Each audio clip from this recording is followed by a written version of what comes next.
Welcome to the Learning Can't Wait podcast, a Full Mind production.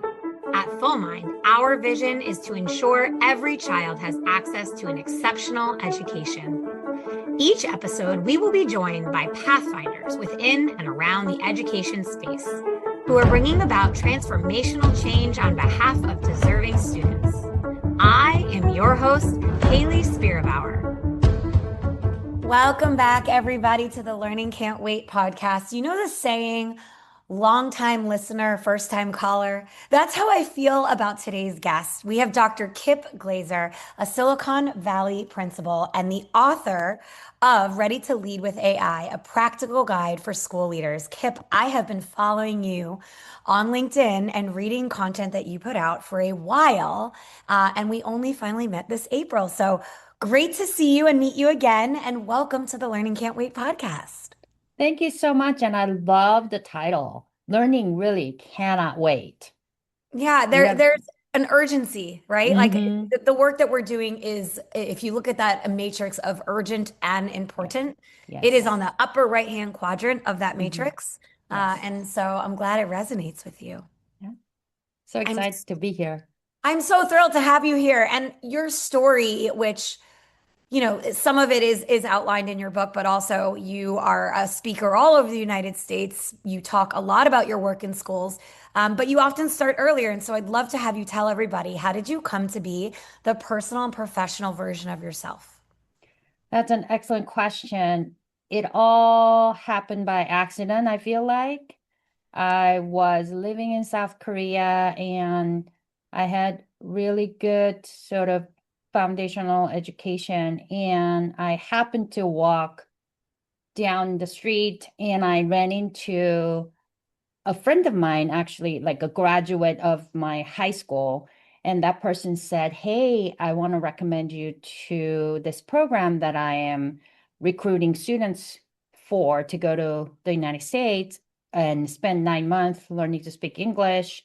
And I think you'll be great for it." Right. So I learned about that program and I landed in Santa Barbara because at the time my cousin lived in Burbank and my parents thought Burbank, Santa Barbara, not that far, right? Like this tiny distance. And it's just, who knew how big America is, right? Yeah. So I spent a year and then I met my husband there and then I didn't go back. So I've been in the United States by accident, if you will.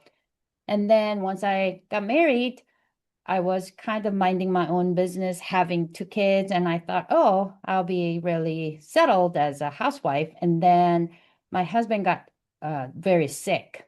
So then Mm. I had to like regroup real quickly and thought, okay, how do I support my sick husband and two young children? And and it's very embarrassing when I got my Teacher of the Year award. People are like, "Did you always want to be a teacher?" And I actually had to fess up. I had to say, no, not really. I thought I would be either lawyer or accountant or a stockbroker or something like that. And then with two children and a husband, I thought I was always good at school. So I guess I would be a teacher. And then once I start teaching, though, I fell in love with the possibility and opportunities and taking care of and inspiring future generations. So I've been hooked ever since. And I was a very happy teacher. And then I watched that pivotal interview between will.i.am and Anderson Cooper, where Anderson Cooper had will.i.am in his studio via holographic projection. And so will.i.am was in Chicago covering the Obama election, and Anderson Cooper in Atlanta, and they were having this conversation on screen while the whole world was celebrating or being enthralled with that moment.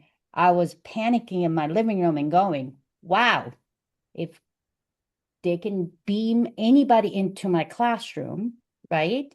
Toni Morrison comes and talks about her book.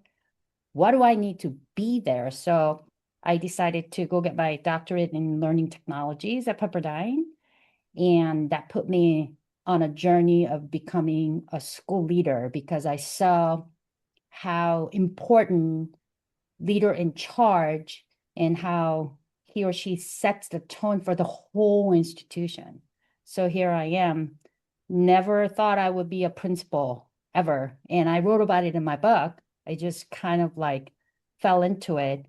And I don't know what my next step is. And I'm just getting up in the morning and try to do the best I can. You know, you have a story that really resonates with me for a lot of reasons, but your foresight when you saw the interview between Will I Am and Anderson Cooper really speaks to how folks are handling a lot of the big technological changes they're seeing in schools today. Some folks are embracing it with reckless abandon, while other folks are fearful and asking themselves, how do I keep up? How do I get ahead? While other folks are just terrified and walking the other direction. Without giving your whole book away to the audience, what do you think a principal should do? I mean, you wrote a whole book that was practical advice. How do you think principals should be confronting this moment of technological explosion? Yeah, I was asked to give a talk about my book, and it's a book about and for principals who are supposed to manage all different types of constituents in a day-to-day or in a year of a school life, which you can't put all that into like 30-minute talk. So I thought about what would be the focus or what would be the digest version of it. And I actually came up with like three things that school leaders should really do and think about, which is like modeling innovation, modeling curiosity, and modeling rigor. I say that because you have to be curious in what you are interacting with. Otherwise, this world is just so demanding of a lot of leaders that you get sort of so focused on, or like your energy gets so focused on just solving problems from one thing to the next. So I try to really go into every situation with curiosity. And I think being an immigrant helped me get there because things were new to me anyway. So might as well stay curious. And I say model innovation because you can't really ask your staff to do something or ask whoever is following you to do something unless you're willing to do it. So I am getting into like, how do I use Notebook in the most effective way? Or I'm talking about Notebook LM by Mm. Google. Or how do I use Gemini Gems? Or how do I experiment with Cloud Code or Perplexity, all these AI tools to really think about like, what would I be able to tell the people who are looking at me and going, well, how can you tell us to use it right if you haven't even done it, right? Like, so I really am in it with using the tools to stay innovative or model innovation. And I say that the third thing, that modeling rigor, to me, being rigorous is asking tough questions.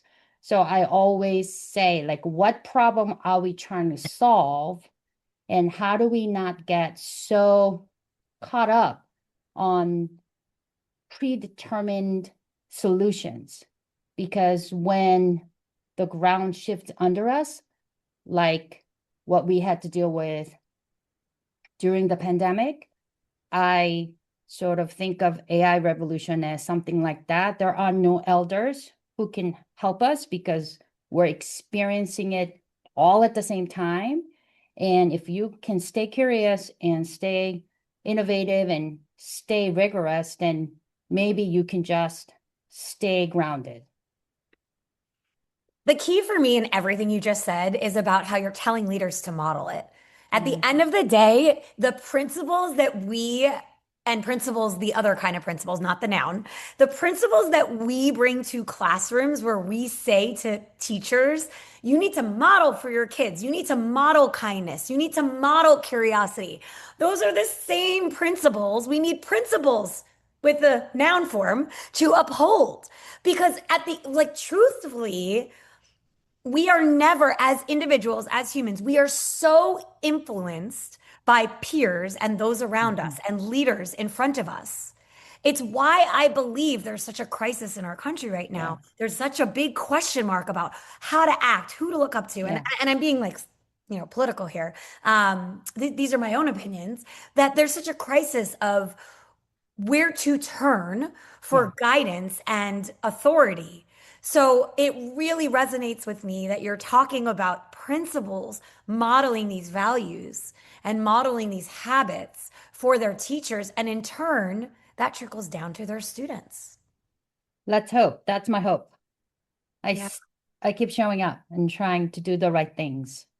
Well, and it really kind of harkens back to a value that you hold dear, which is the importance of people and the Yes. importance of the connection between one another and Mhm. how we learn. You told me before we started recording is by staying curious. So how better to live and teach our kids than by embodying the values that they have. Yeah, and I think there is sort of this notion that we have to wait for a perfect moment. I think being a teacher and being an educator, being a school leader, very important responsibility, right? Because our kids are watching. And I think because we want to do right by our kiddos, that we sometimes are frozen and we don't act. And I invite anybody to say, how are you going to ask your students to iterate when you don't model that, right? When you don't say, like, my bad, that was my mistake. I'm sorry, I could have done better. Or, even if it's not sorry, you know what I mean? Like, oh, whoops, that was a mistake. Let's try this again.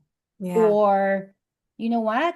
I don't have it all figured it out, but like, if we co-construct it, you can teach me something that I may not have thought about.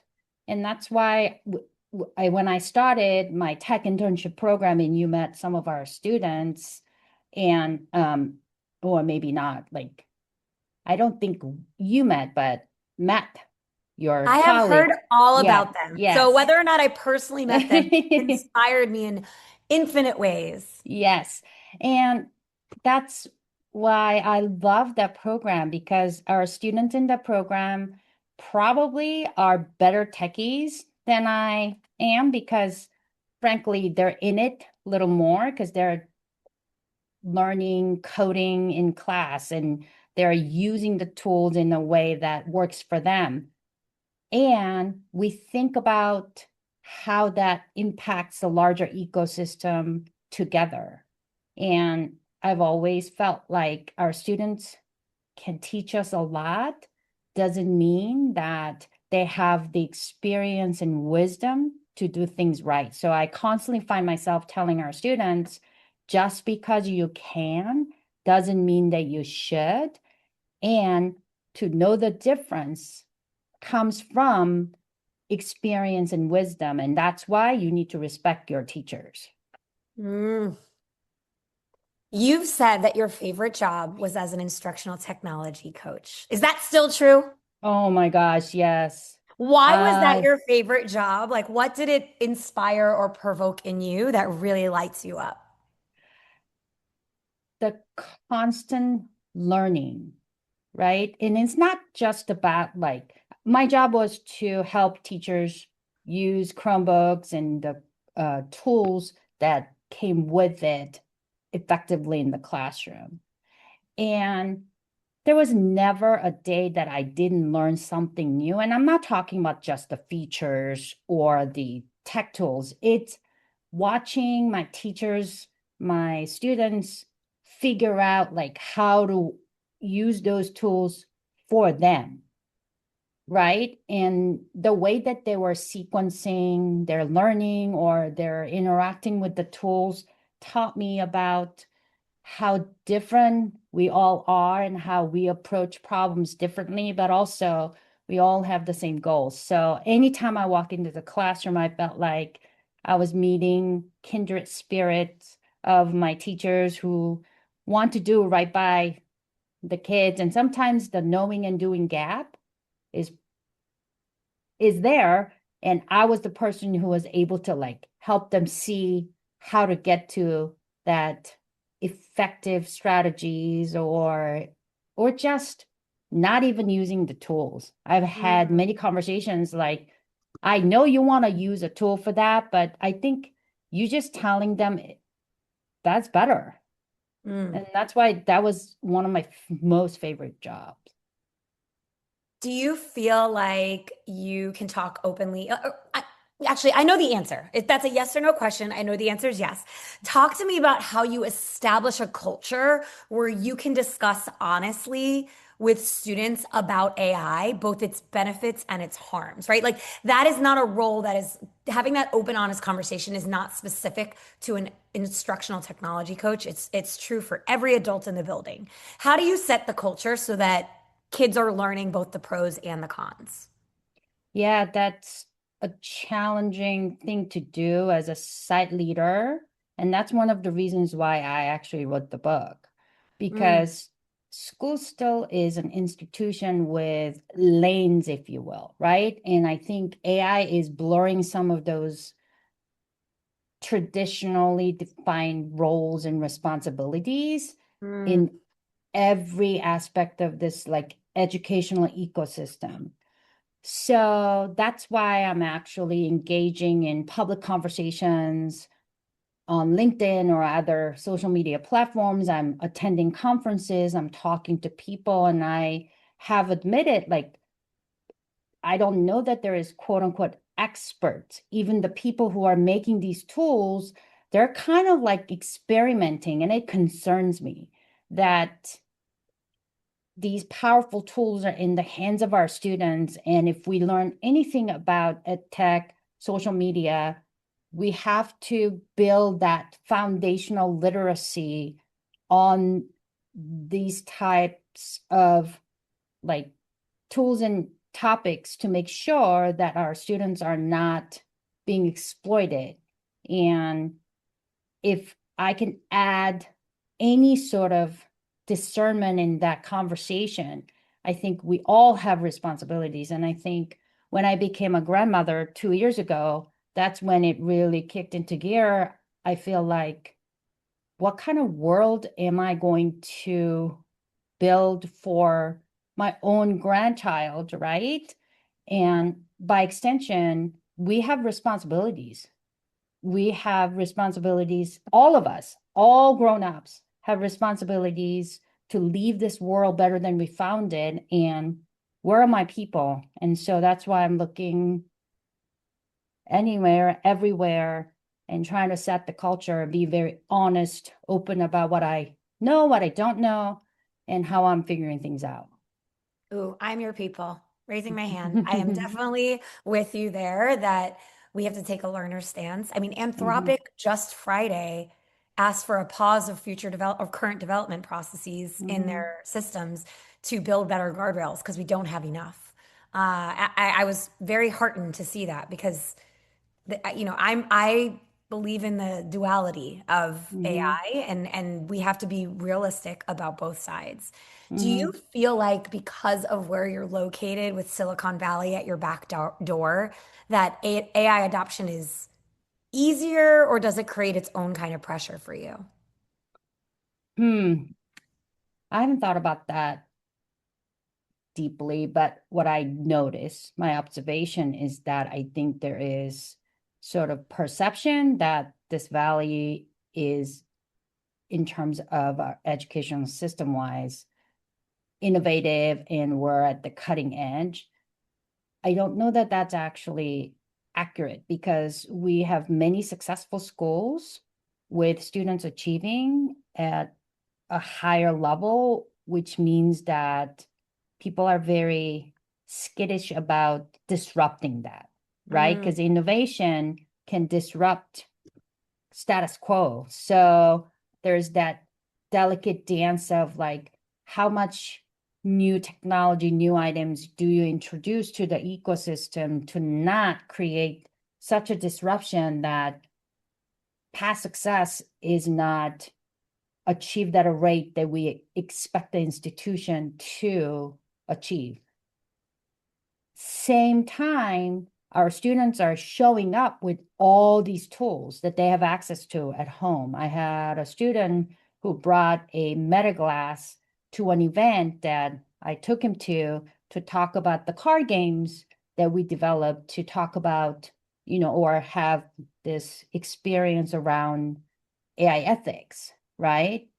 And we were asking, meaning a group of students and we went together, we're asking him like not to take photos of the conversation that is happening, like turn that off, put that down, right? Like, and that's not congruent to how we think of this very linear way of expanding or progressing through learning. And I think mm. we have to really think about, is the current school system where we think of grade band as very annual really appropriate for the world that we are currently living in? So, a lot to unpack there, I think. Yeah, those are the right, I think those are the right questions. We just because we've done something a certain way for 2 centuries doesn't Mm-hmm, mean that's how we should continue it. In fact, if anything, it's even more impetus for us to question the models we're using today and if they're effectively driving the results we need at scale, not just for a particular subset of the community, but for all learners with all backgrounds and all needs. mm-hmm, I am a huge advocate for rabble rousing in education. I think good happens when we rabble rouse and we ask tough questions and we examine what we've always done and how we've always done it. mm-hmm. Yeah, and I talked about it in another context where our two boys who are in the army right now and they graduated from West Point, and we put them in Montessori school when they were little.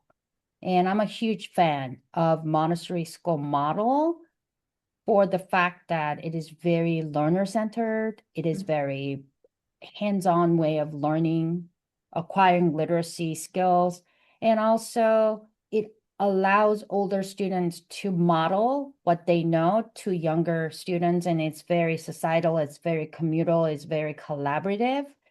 And I wonder what we could achieve if we had more of that sort of experience that we can create for our students, even in current school system. Because that's why when I watch our tech interns, we have all grade levels represented, and it gives them opportunity to be leaders and learners together.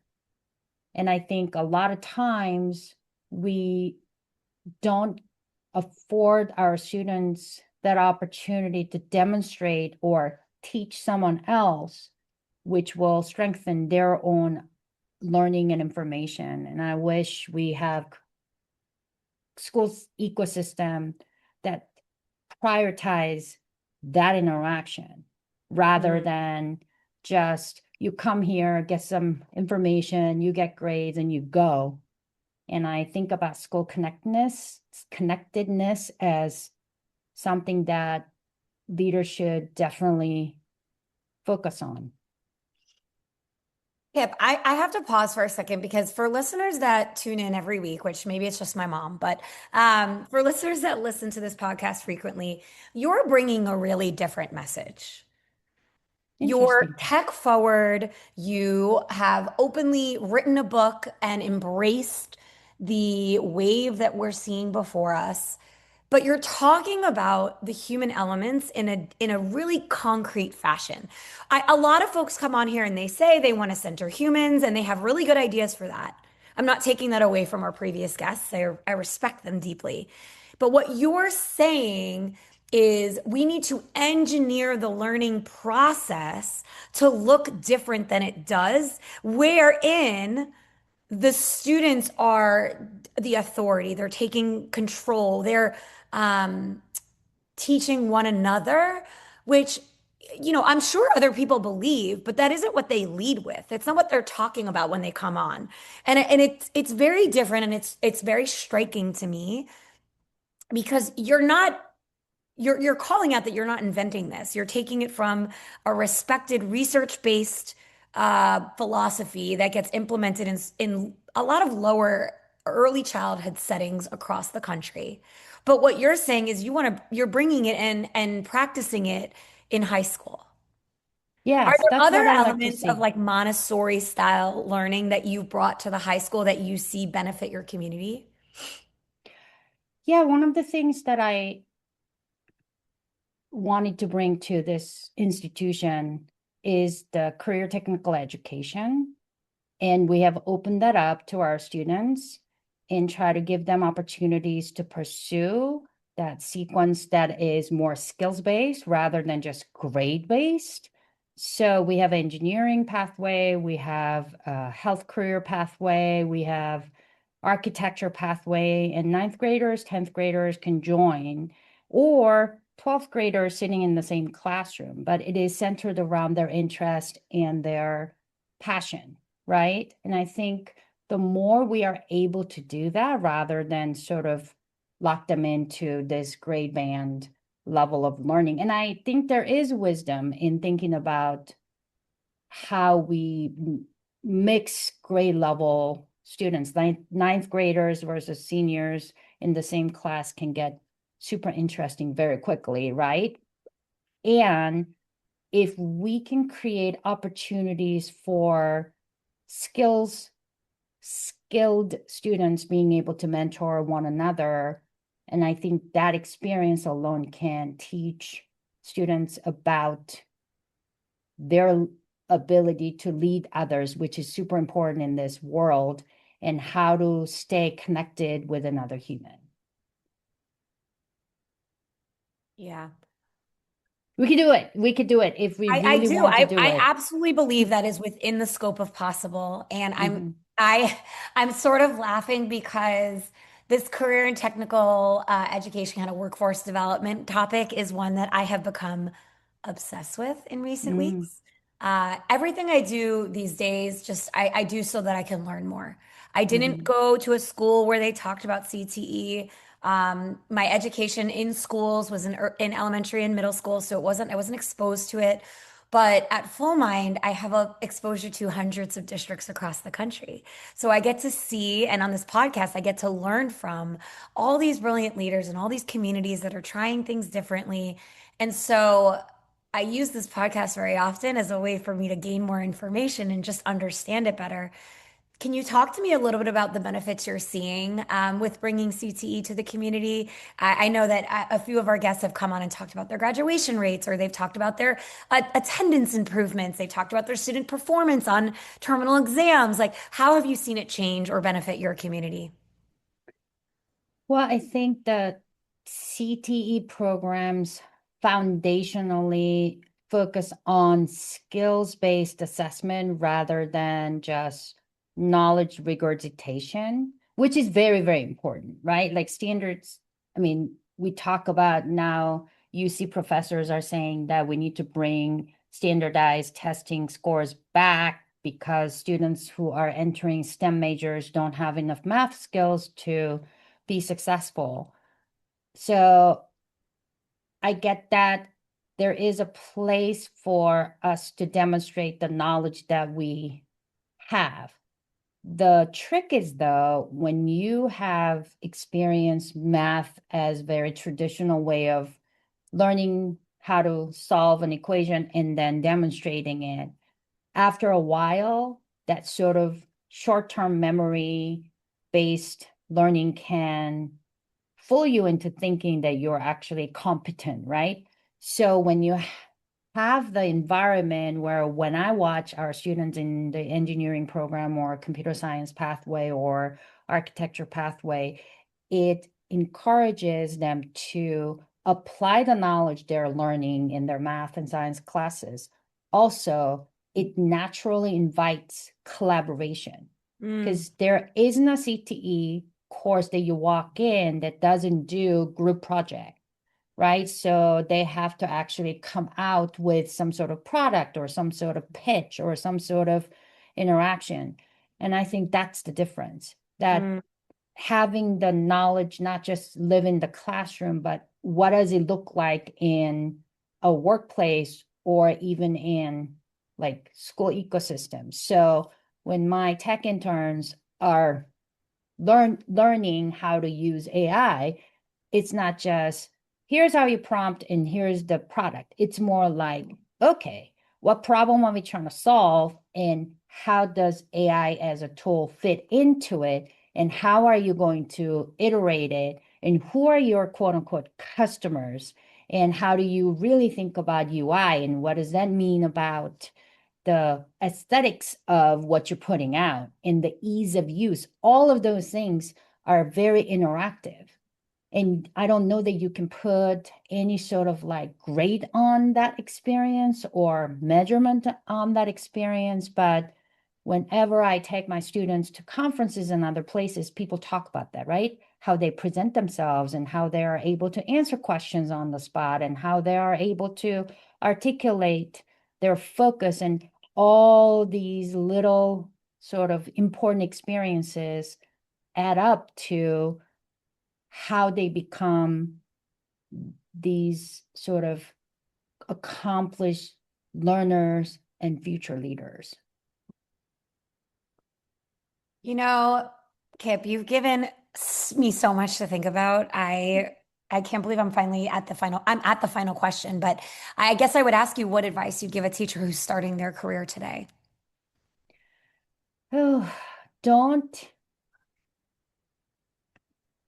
think about all the things that could go wrong. And I really would love our educators to think about what is going right and do more of that. Because I think it is easy to get sort of like get or allow the negativity of that one mistake, because a lot of teachers are very good students, right? And they love learning and they love talking about their content and subjects and all of those things. And I was one of those teachers. And as I got better at teaching, I realized that kids really come to class because they want to see their friends and they want to learn something new and not something different. And then they want to see the adult who care about them, right? So if you're doing all of those things, you're inviting students into feeling into an environment where they're feeling seen and successful, then you can always help them learn a little more content. So focus on what you have control over, focus on how you are bringing positivity to your students, and just water on duck's back, because there is always somebody who's going to be unhappy with you. And really, I want you to be very calculating, right? How much time are you spending on that one person who sent you that unpleasant email? That's the time you took away from focusing on your other students who love you, who want to be there, who is learning from you, and just like have that mental switch. That was a long, like drawn out advice. Basically, have a mental switch, turn that off, focus on the positive. Let's go. Ah, Kip, what a great way to end our conversation. This has been such an honor to interview you. If folks want to buy your book, it's available at all major resellers. And I'm just really honored that you came and joined us today for this episode. Thank you for having me. It's always so good to speak with you, and you're just such a positive sunshine and just happiness. So I really love that about you. Oh, thank you. The feeling is so mutual. And thank you to everybody for tuning in today. Thanks for listening to the Learning Can't Wait podcast. If you like what you heard, please rate, review, and share this episode. Be the first to know when we have a new episode by subscribing wherever you listen to podcasts. If you'd like to be a guest on the show or have a suggestion for an episode, email us at podcast@fullmindlearning.com.